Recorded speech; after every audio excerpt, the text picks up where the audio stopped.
Okay, students. Today we going to study chapter number 2 of class 12th computer science, that is array. So now start from the introduction of array. Introduction in array. Array is a linear data structure in which same type of elements are stored under single name in continuous memory location. It means array एक linear data structure होता है जिसमें सभी element को एक ही नाम के अंतर्गत लगातार मेमोरी क्रम में सेव किया जाता है, यानी जो मेमोरी क्रम होगा उनका सेव होने का वो कंटिन्यूस होगा. Discontinuous memory location array में कभी भी नहीं होगा. In computer science array are two types. First one is one dimensional array, second is two dimensional array. Computer science में array two types होते हैं, 1D array और 2D array, जिनको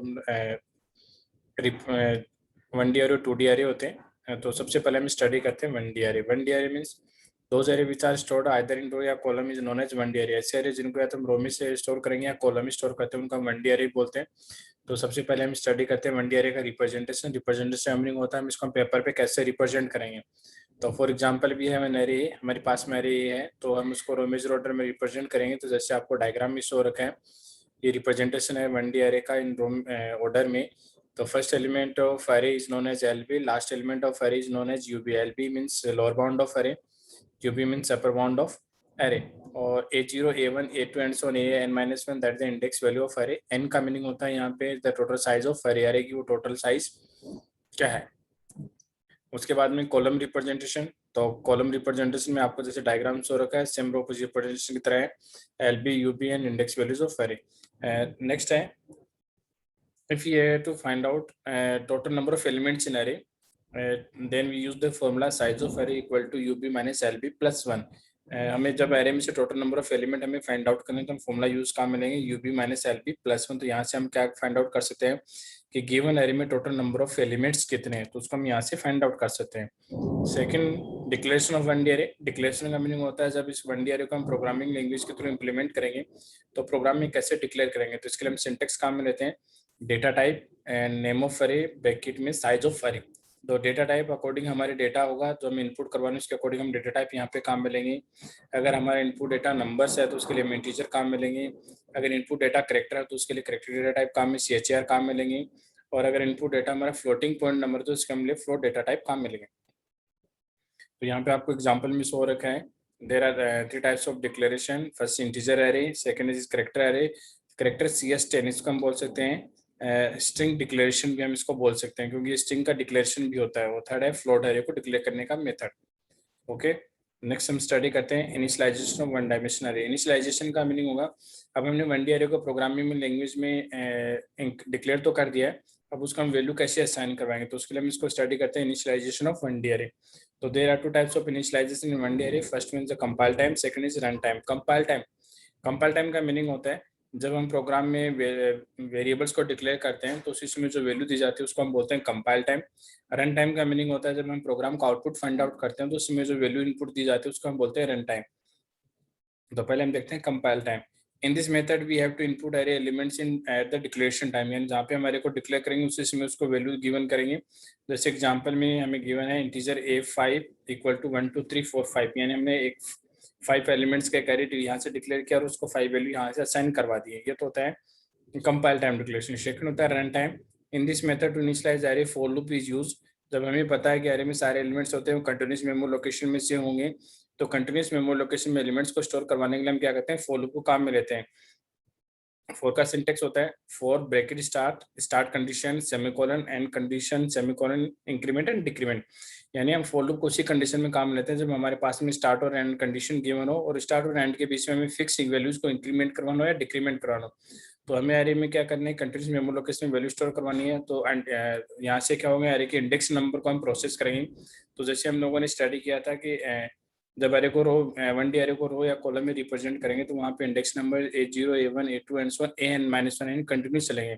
तो उसके लिए हम लोग यहाँ पे क्या करते हैं, फॉर लूप को यूज लेते हैं. तो यहाँ पे एग्जांपल हमने लिखा है for integer I equal to 0, यानी इंटीजर I ये काउंटर वेरिएबल है जो क्या करेगा, एरे के इंडेक्स वैल्यूज को प्रोसेस, इंडेक्स नंबर को प्रोसेस करवाने के लिए काम में लिया गया है. तो हमने लिखा है index I equal to 0 semicolon, ये हमारी स्टार्ट कंडीशन हो गई. I is less than size, यानी ये हमारी क्या हो गई, एंड कंडीशन हो गई. और I प्लस प्लस का मीनिंग हुआ है स्टार्ट टू एंड कंडीशन के बीच में फिक्स 1 1 वैल्यूज का इंक्रीमेंट होगा. तो यहाँ से हम क्या कर सकते हैं, from the 0 memory location to n-1 memory location हम वैल्यू एंटर करवाते हैं। और जैसे हमें पता है कि सी लैंग्वेज में वैल्यूज को एंटर करवाने के लिए फंक्शन स्कैनफ को यूज में लिया जाता है। तो स्कैनफ का सिंटेक्स होता है scanf bracket start inverted coma data type inverted coma close फिर कोमा एड्रेस ऑफ साइन और उसके बाद में वेरिएबल का नेम। तो हमने यहाँ लिखा है इसका ना परसेंटेज डी क्यों लिखा है, क्योंकि हमारे सपोज किया कि हमारे पास में आ रही है वो इंटीजर टाइप का, तो इंटीजर के लिए परसेंटेज डी एड्रेस ऑफ ए आई, यानी अरे ए में आई काउंटर वेरिएबल के थ्रू आई इंडेक्स वैल्यूज में हम क्या करेंगे 1 by 1 वैल्यूज को एंटर करवाएंगे। तो ये होगा कम run time declaration of 1D array. उसके बाद नेक्स्ट स्टडी करते हैं to calculate address of an element in 1 dimensional array. 1D अरे में किसी एलिमेंट का एड्रेस फाइंड आउट कैसे करेंगे, तो इसके लिए हम फॉर्मूला काम में लेंगे address equal to B plus W into I minus L B, जहाँ पे B is the base address of array, यानी अरे का आधार पता होगा, ये हमें गिवन होगा। W equal to size of array elements in byte, यानी अरे के प्रत्येक एलिमेंट का आकार होगा वो बाइट में होगा, ये भी हमें गिवन होगा। आई का मीनिंग होता है subscript of element whose address is to find out, यानी उस इंडेक्स नंबर अरे में उस इंडेक्स नंबर जिसका एड्रेस हमें फाइंड आउट करना होता है वो आई होगा। और एल बी इक्वल टू होगा लोअर बाउंड ऑफ अरे। जैसे हमें पता है कि 1D अरे को हम या तो रो में सेव करेंगे या कॉलम में सेव करेंगे। तो हमने पहले जैसे एग्जांपल में हमने देखा था, हम बैक जाते हैं थोड़ा सा, देखो यहाँ पे हम लोगों ने क्या लिखा है, रो जब रो में रिप्रेजेंट करें तब एल बी की वैल्यू 0 थी, और जब इसको हम कॉलम में रिप्रेजेंट करें तब भी एल बी की वैल्यू 0 है। तो इसका मतलब क्या हो गया, कह रहे कि जो फर्स्ट इंडेक्स वैल्यू हमेशा क्या रहेगी, 0 रहेगी। तो इस फॉर्मूले में हमारे पास में क्या होगा, क्वेश्चन न्यूमेरिकल गिवन होगा, उसमें हमें बी गिवन होगा, डब्ल्यू गिवन होगा, आई की वैल्यू गिवन होगी, एल बी वैल्यू 1D अरे में हमेशा एल बी की वैल्यू 0 रहेगी। तो ये हो गया एड्रेस कैलकुलेशन इन 1 डायमेंशनल अरे। उसके बाद में नेक्स्ट हम फोर्थ टॉपिक पढ़ते हैं ऑपरेशन ऑफ 1D अरे। ऑपरेशन ऑफ 1D अरे का मीनिंग होता है 1D अरे पे हम क्या क्या फंक्शन है वो परफॉर्म कर सकते हैं। The following type of operation can be performed in 1D array, that is total number of 6 operation we can perform in 1D array. First one is insertion, second is deletion, third is searching, fourth is sorting, fifth is merging and sixth is traversing. तो इनका one by one detail study करते हैं। तो सबसे पहले start करते हैं insertion. Insertion means to insert an element in given array. This can be done at any place, start, mid या last position of array in given array. यानी insertion का मीनिंग होता है हमारे पास में पहले से ऑलरेडी एक अरे गिवन होगा, उस ऑलरेडी गिवन अरे में एक गिवन पोजीशन पे पोजीशन हो सकती है, वो अरे के फर्स्ट एलिमेंट स्टार्ट में भी हो सकती है, अरे के मिड में भी हो सकती है और लास्ट में भी हो सकती है। उस पर हमें एक नया एलिमेंट इंसर्ट करवाना है। तो उसके लिए हमें सबसे पहले जैसे हमें पता है कि प्रोग्राम बनाने के लिए सबसे पहले हम एल्गोरिथम बनाते हैं, उसके बाद में हम फ्लो चार्ट बनाते हैं, उसके बाद में उसको हम फ्लो चार्ट को हम क्या करते हैं प्रोग्रामिंग लैंग्वेज में यानी कोडिंग में कन्वर्ट करते हैं। तो यहाँ पे हम क्या करते हैं, सबसे पहले उसका एक एल्गोरिथम स्टडी करते हैं। पहले थ्योरेटिकल देखते हैं। लिखा हुआ एल्गोरिथम में let we have an array A, हमारे पास एक अरे ए है ऑफ साइज एन। एन का मीनिंग होता है टोटल नंबर ऑफ एलिमेंट्स अरे में एन है। In this array we have to insert N element E L E, इस अरे में हमें एक ई एल ई एलिमेंट है वो इंसर्ट करवाना है और उसकी पोजीशन है वो पीओएस गिवन है। तो सबसे पहले हम क्या करेंगे, स्टेप फर्स्ट स्टार्ट, उसके बाद में क्या करेंगे जो अरे की गिवन साइज होगी उसमें +1 का इंक्रीमेंट करवाएंगे।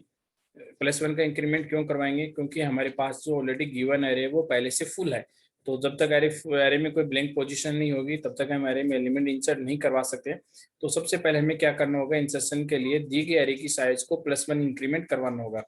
+1 इंक्रीमेंट करवाने के बाद में हम क्या करेंगे, प्रोग्राम में कंडीशन लगाएंगे। जैसे आपको स्टेप थर्ड में गिवन है repeat step 4 to while position is less than equal to शायद, यानी हमें स्टेप 4 है इसको रिपीट करना है। कब तक रिपीट करना है, सॉरी यहाँ पे हम स्टेप 4 और 5 दोनों को रिपीट करेंगे। कब तक रिपीट करना है, जब तक पोजीशन की वैल्यू जो अरे की साइज है उससे या तो लेस देन देगी या इक्वल नहीं आती, तब तक हमें स्टेप रिपीट करवाने हैं। तो सबसे पहले हम रिपीट स्टेप में क्या करेंगे, स्टेप 4 में an+1 इक्वल टू an, यानी जो हमने अरे की साइज n+1 है, जो n+1 हमने अभी अरे की साइज की है, इसका मतलब जो एलिमेंट अरे की साइज को हमने एक इंक्रीज करवाया है वो अभी एक ब्लैंक पोजीशन है। तो उस पर क्या करेंगे, उससे पहले वाला एलिमेंट an वाले को ट्रांसफर करवा देंगे और उसके बाद में अरे की साइज को माइनस माइनस करते जाएंगे। कब तक करते जाएंगे, जब तक पोजीशन और साइज दोनों एक प्लेस पे नहीं आ जाते। और जैसे पोजीशन और साइज एक प्लेस पे आ जाएंगे तो according to step number 6 position में हम लोग क्या करेंगे, एलिमेंट को इंसर्ट करवा देंगे और यहाँ से हमारा क्या हो जाएगा, एल्गोरिथम स्टफ हो जाएगा। आप क्या करते हैं, थोड़ा सा इसको डिटेल से स्टडी हम करते हैं। जस्ट 1 मिनट, मैं अभी आपके सामने एक व्हाइट बोर्ड शेयर कर रहा हूँ और उस पर हम लोग डिटेल से स्टडी करते हैं कि हम कैसे कर सकते हैं इसको। तो फॉर एग्जांपल हमारे पास में एक अरे हैं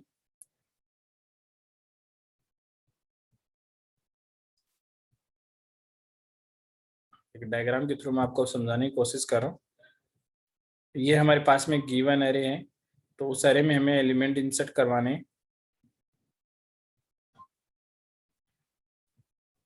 ये हमारे पास में एक एरे है,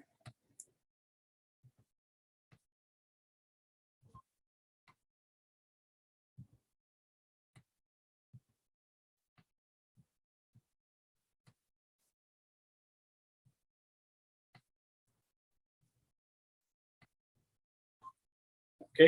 इस एरे में हमारे पास में ऑलरेडी एलिमेंट्स गिवन है, तो एलिमेंट्स है हमारे पास में।